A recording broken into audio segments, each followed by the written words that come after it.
Consider the problem of trying to find the minimum natural number that is not in some set of natural numbers, where a natural number is a non-negative number.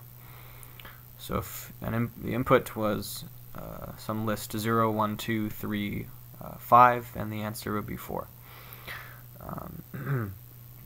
This is similar to, it's probably a simplification of a similar problem where if you have some object pool where some of the objects are in use, trying to find the minimum or maximum object that is not in use. So depending on the format of your input, the problem may be very trivial. For example, if you have a sorted list of numbers as your input, then the solution would just be to walk across or walk along the list, and the first time you find a gap, then that's your answer. That's obviously linear time. It turns out there's a linear complexity solution to this problem, where the input list can be arbitrarily ordered. But this isn't immediately obvious because even sorting itself takes n log n complexity. So a naive solution of first sorting then walking is not as fast as it could be. So here's an even more naive solution.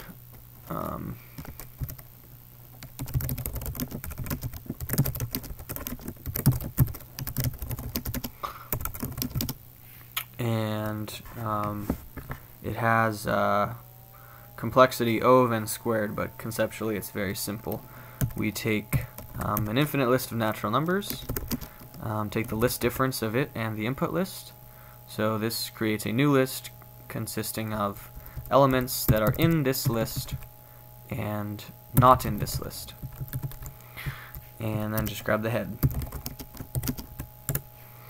So that has n squared complexity, and that's because in the pathological case where x is reverse sorted, you have to do n-1 equality checks for each integer between 0 and the length of this.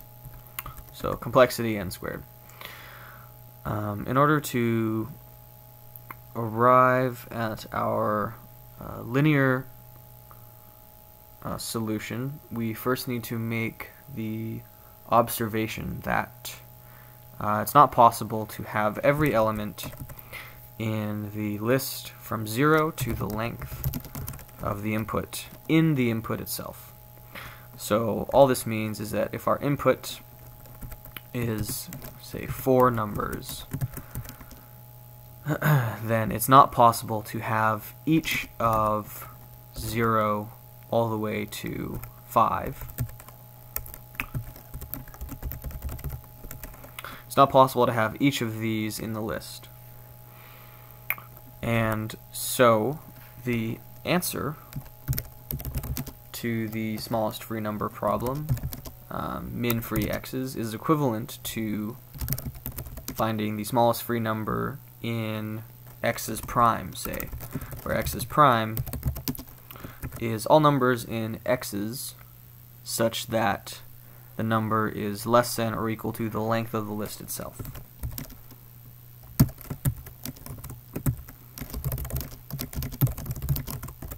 These problems are equivalent, or these expressions are equivalent, rather. So, what we're going to do is create a bit vector represented as an array of booleans, and false would be like an off bit and true would be like an on bit. Now we're going to initialize the entire thing to false and flip the bits to true corresponding to the indices corresponding to the elements of the input list. Our bit vector is going to be of length n plus 1, so it's going to be basically a bit vector of this excuse me, of this list right here.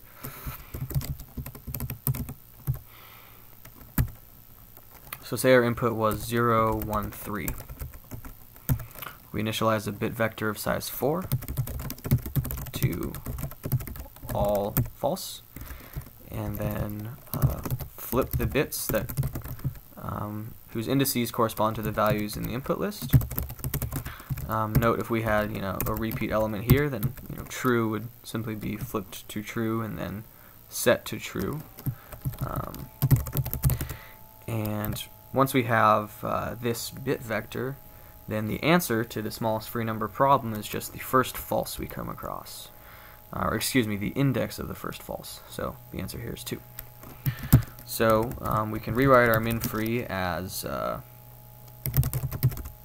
first false after bit vec.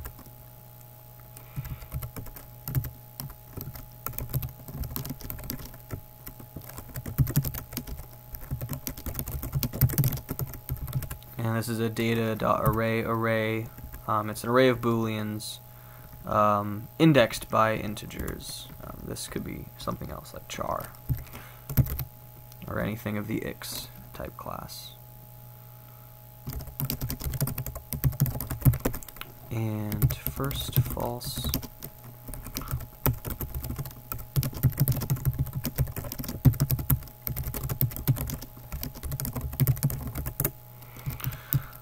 Okay. Oh, I have a GHCI session open in another window. I was going to show the timing of the naive n-squared solution, but that's okay.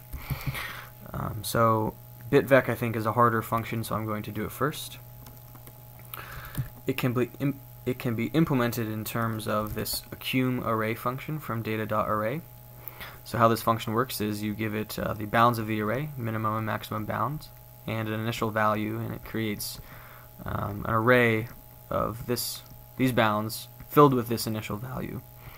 And then it takes some association list, and for each index in the association list, transform the element at the corresponding index by applying the value, or excuse me, by applying the accumulating function to the value in the association list and the initial value or the accumulated value. So we're going to, of course, have initial value false. Bounds are going to be from 0 to n, so the array is size n plus 1. Our accumulating function is going to be a Boolean OR operator, and our association list, we're going to take our initial x's and zip that with an infinite list of trues, so that in this way we link together the idea of the x's values becoming related to the indices of this array, because we're treating them as such.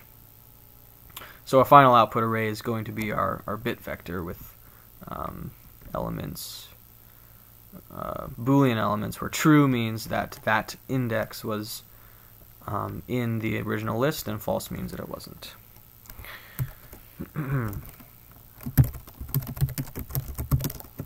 Accumulating function is Boolean OR, default value false, 0 all the way to the length of x's, we'll call that n, and our association list, I'll call that x's prime.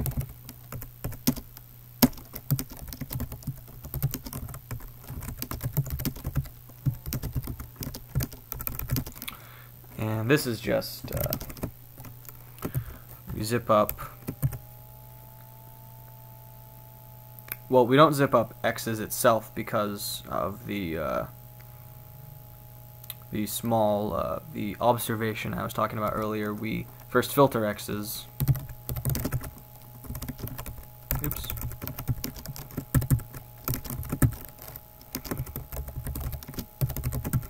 And zip it with an infinite list of trues. And this, again, is due to the fact that it's not possible for each number between 0 and the length of between 0 and n to exist in x's itself. Okay, so I'm going to write the file here and see if it compiles. It does.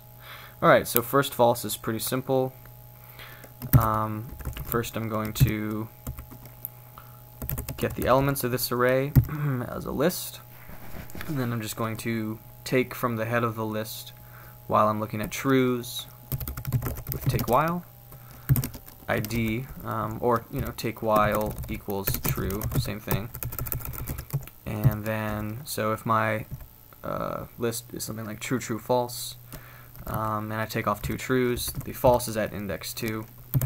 A little off by 1 type thinking here to go through, but anyways, it is just the length of the number of trues is the index. So let's compile it, and that is it.